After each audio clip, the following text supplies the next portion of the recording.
ಪ್ರಿಯ ಸಹೋದರ ಸಹೋದರಿಯರೇ, ನಿಮ್ಮೆಲ್ಲರಿಗೆ ನನ್ನ ಹೃತ್ಪೂರ್ವಕವಾದ ವಂದನೆಗಳು. ಇವತ್ತಿನ ದಿವಸ ಕರ್ತನ ವಾಕ್ಯ ಯಾವುದಂದರೆ 3 ಪ್ರಶ್ನೆಗಳಿಗೆ ಅದರಲ್ಲಿ ಒಂದು ಉತ್ತರ ಏನು ಅಂತೇಳಿ.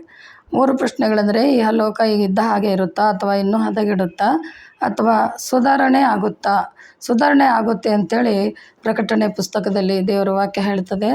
ಅದಂದರೆ, ಈಗಿದ್ದಂತೆ ಯಾವ ದುಃಖವಾಗಲಿ, ತೊಂದರೆ ಆಗಲಿ, ಗಲಾಟೆ ಆಗಲಿ, ಗೋಳಾಟ ಆಗಲಿ ಯಾವುದೂ ಇರೋದಿಲ್ಲ. ಕರ್ತನಾದ ಯೇಸು ಕ್ರಿಸ್ತನು ನಮ್ಮ ಕಣ್ಣೀರೆಲ್ಲ ಒರೆಸಿಬಿಡ್ತಾನೆ, ಹಾಗೂ ದೇವರ ಆತ್ಮ ನಮ್ಮಲ್ಲಿ ಬರುತ್ತೆ ಅಂತ ಹೇಳ್ತದೆ. ಅದು ಎಲ್ಲಿ ಅಂದರೆ ಪ್ರಕಟಣೆ ಪುಸ್ತಕ 21:3-4 ಇದಲ್ಲದೆ ಸಿಂಹಾಸನದೊಳಗಿಂದ ಬಂದ ಮಹಾಶಬ್ದವು ನನಗೆ ಕೇಳಿಸಿತು. ಇಗೋ, ದೇವರ ನಿವಾಸವು ಮನುಷ್ಯರಲ್ಲಿ ಅದೇ. ಆತನು ಅವರೊಡನೆ ವಾಸ ಮಾಡುವನು. ಅವರು ಆತನ ಪ್ರಜೆಗಳಾಗಿರೋರು. ದೇವರು ತಾನೇ ಅವರ ಸಂಗಡ ಇರುವನು. ಅವರ ಕಣ್ಣೀರೆಲ್ಲ ಒರೆಸಿಬಿಡುವನು. ಇನ್ನು ದುಃಖವಾಗೋದಿಲ್ಲ, ಗೋಳಾಟವಾಗೋದಿಲ್ಲ, ಕಷ್ಟವಾಗಲಿ ಇರೋದಲ್ಲ. ಮೊದಲಿದ್ದದೆಲ್ಲವೂ ಇಲ್ಲದೆ ಹೋಯಿತು. ಅಂದರೆ ಇನ್ಮೇಲೆ ಯಾವ ದುಃಖವೂ, ಕಷ್ಟವೂ, ನೋವು ಇರದೆ ಮೊದಲಿಂದೆಲ್ಲ ಲಯವಾಗಿ ಹೋಗಿ ದೇವರೆಲ್ಲವನ್ನು ಹೊಸ ಸೃಷ್ಟಿ ಮಾಡ್ತಾನೆ.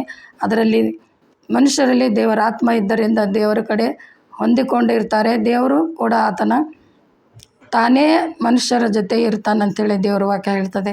ಆವಾಗ ನಾವು ಕೂಡ ದೇವರನ್ನು ಹೊಂದಿಕೊಂಡು ಆತನ ಮಕ್ಕಳಾಗಿ ಇರಲು ಸಾಧ್ಯವಾಗುತ್ತದೆ ಅಂತೇಳಿ ವಾಕ್ಯ ಹೇಳ್ತದೆ. ಅದರಲ್ಲಿ ಯೆಶಾಯ 65:21 ಏನು ಹೇಳ್ತದೆ, ಅಲ್ಲಿ ಅವರು ಕಟ್ಟಿದ ಮನೆಯಲ್ಲಿ ಅವರೇ ವಾಸುವರು, ಅವರು ಮಾಡಿದ ತೋಟದ ಫಲವನ್ನು ಅವರೇ ಅನುಭವಿಸೋರು ಅಂತ ಹೇಳ್ತದೆ. ಇನ್ನೊಂದು ಏನಂದರೆ ಯೆಶಾಯ 65:23 ಅವರು ವ್ಯರ್ಥವಾಗಿ ದುಡಿಯೋರು, ಅವರಿಗೆ ಹುಟ್ಟುವ ಮಕ್ಕಳು ಘೋರ ವ್ಯಾಧಿಯು ಗುರಿಯು. ಅವರು ಯೆಹೋವನ ಆಶೀರ್ವಾದಗಳನ್ನು ಹೊಂದುವರು, ಅವರ ಸಂತಾನವಷ್ಟೇ, ಅವರ ಸಂತತಿಯವರು ಅವರೊಂದಿಗೆ ಬದುಕುವರು. ದೇವರ ಸಂತಾನ ಆದ ಮೇಲೆ ಅವರೆಲ್ಲರೂ ಅವರ ಸಂತತಿಯವರು ಅವ್ರ ಜೊತೆಯೇ ಇರುವರು ಅಂತೇಳಿ ದೇವರ ವಾಕ್ಯ ಹೇಳ್ತದೆ. ಇದಕ್ಕೆ ಉದಾಹರಣೆಯಾಗಿ ಏನಂದರೆ ಮತ್ತಾಯನು ಬರೆದ ಸುವಾರ್ತೆ 25ನೇ ಅಧ್ಯಾಯದಲ್ಲಿ ಮೊದಲಿಂಗನು ಬರುವಾಗ ಎಲ್ಲ ಬುದ್ಧಿಯುಳ್ಳ ಸ್ತ್ರೀಯರು, ಬುದ್ಧಿಹೀನ ಸ್ತ್ರೀಯರು ಎಲ್ಲರೂ ಜೊತೆಯಾಗಿ ತಮ್ಮ ಆರತಿಗೆನ ತಯಾರು ಮಾಡಿಕೊಂಡು ಬರ್ತಾರೆ. ಅದರಲ್ಲಿ ಎಣ್ಣೆ ಇಲ್ಲದೆ 5 ಜನ ಸ್ತ್ರೀಯರು ಇರ್ತಾರೆ. 5 ಜನ ಸ್ತ್ರೀಯರಲ್ಲಿ ಆರತಿಯಲ್ಲಿ ಎಣ್ಣೆಯನ್ನು ತುಂಬಿಕೊಂಡು ರೆಡಿಯಾಗಿರ್ತಾರೆ. ಮೊದಲಿಂಗನು ಬರುವಂಥ ಸಮಯದಲ್ಲಿ ಅವರು ಎದುರುಗೊಂಡು ದೇವರ ದರ್ಶನವನ್ನು ಕಾಣುತ್ತಾರೆ, ಎಣ್ಣೆ ಇದ್ದವರು. ಆಮೇಲೆ ಎಣ್ಣೆ ಇಲ್ಲದವರಿಗೆ ಪ್ರಭು ಯೇಸು ಬರುವವರಿಗೆ ಅವರು ಬಾಗಿಲು ಮುಚ್ಚುತ್ತದೆ. ಸ್ವಾಮಿ ಸ್ವಾಮಿ ನಮಗೆ ತೆರೀರಿ ಎಂದಾಗ ತೆರೆಯಲು ಸಾಧ್ಯವಿಲ್ಲ. ಯಾಕಂದರೆ ಇಲ್ಲಿವರೆಗೆ ದೇವರು ಸಮಯ ಕೊಟ್ಟಿದ್ದಾರೆ, ಆದರೆ ಇನ್ನು ಮುಂದೆ ನಮಗೆ ಸಮಯ ಇಲ್ಲ. ಅದಕ್ಕಾಗಿ ನಾವು ದೇವರನ್ನು ಅರಿತು ಆತನ ವಾಕ್ಯವನ್ನು ತಿಳ್ಕೊಂಡು ನಡ್ಕೊಂಡು ದೇವರ ಮಕ್ಕಳಾಗಿ ಜೀವಿಸಬೇಕೆನ್ನುವುದೇ ಇವತ್ತಿನ ವಾಕ್ಯವಾಗಿರ್ತದೆ.